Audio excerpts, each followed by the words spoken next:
Nå,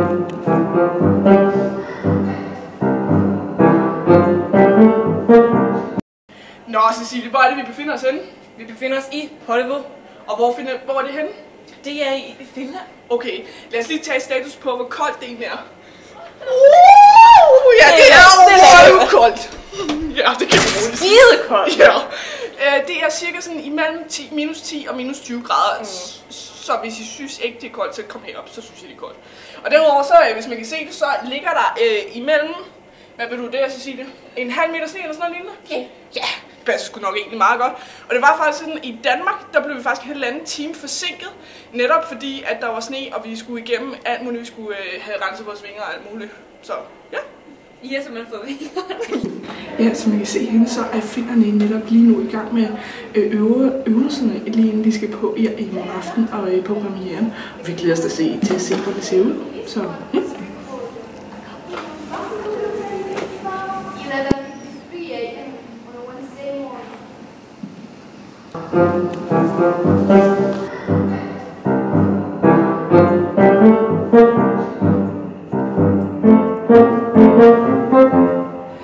Nå, Klaas. Hvordan har det været som tekniker? Hvad laver I hop? Jo tak. Det har faktisk været ret hårdt som tekniker at være her, fordi vi er faktisk 3 mand, og vi har fået 2 ekstra finske hjælpere. Men vi har været ret bagud sådan de sidste par dage her. Men det passer nu faktisk, fordi vi har fået sat næsten alle ting op, undtagen lige sådan en projektering. Men ellers så er det er meget hårdt, og det går fint. Fedt. Må jeg lige låne mikrofonen? Tak. Lige det sidste spørgsmål nu her der. Kan du udtale byens navn? Porto. Fedt. Tak skal du have. So listen up. Tomorrow I went to this club and I was like, oh, is this live? Ja. Hvornår bliver det sendt? Yes. Vi ses. Hej Mathias, hvad har du fået ud af det her? Den her masterclass-projekt? Jamen, ud af det her projekt, så har jeg fået en hel masse. Jeg har for eksempel fået mere skuespillere, jeg har fået mere teknikker, lært teknikker, og så udover det, så har jeg så også mødt en af de finske piger, som jeg synes er ret sød, så... Nå, så man kan altså godt fortælle, at du har fået en kæreste ud af det her?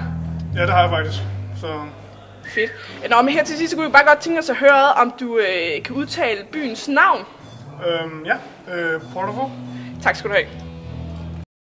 Nå, vi har hørt lidt om, at danskerne eventuelt har været lidt tidligt op. Er det rigtigt? Ja, altså, nu er jo ikke, fordi jeg er en morgenfugl, men jeg er bare op klokken 4. Og hvad tid skulle du køre? Jeg skulle køre klokken 5, fordi jeg skulle hente de 2, der skulle være med i min bil. Og hvem var det, hvis man har lov til at spørge? Ja, det var Lise og Nicole, og de var aldrig helt rigtig sådan klar på den tiden, man aftaler, så...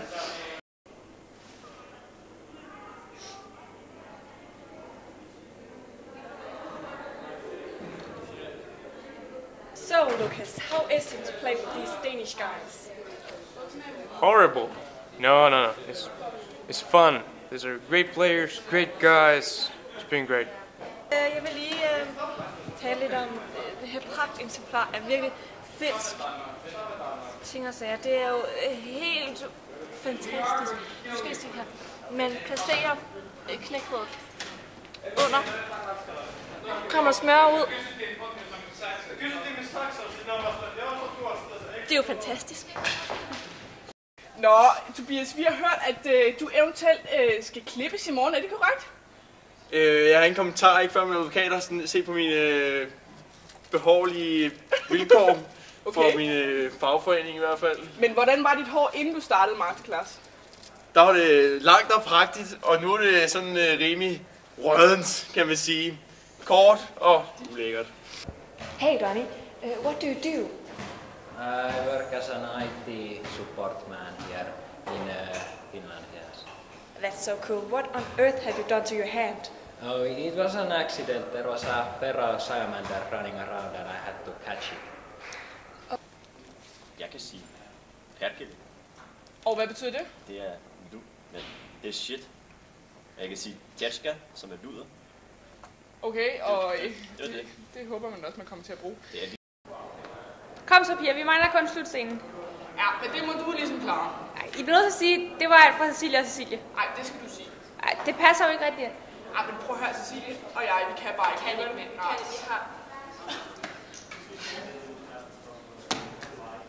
Det var alt for Paul.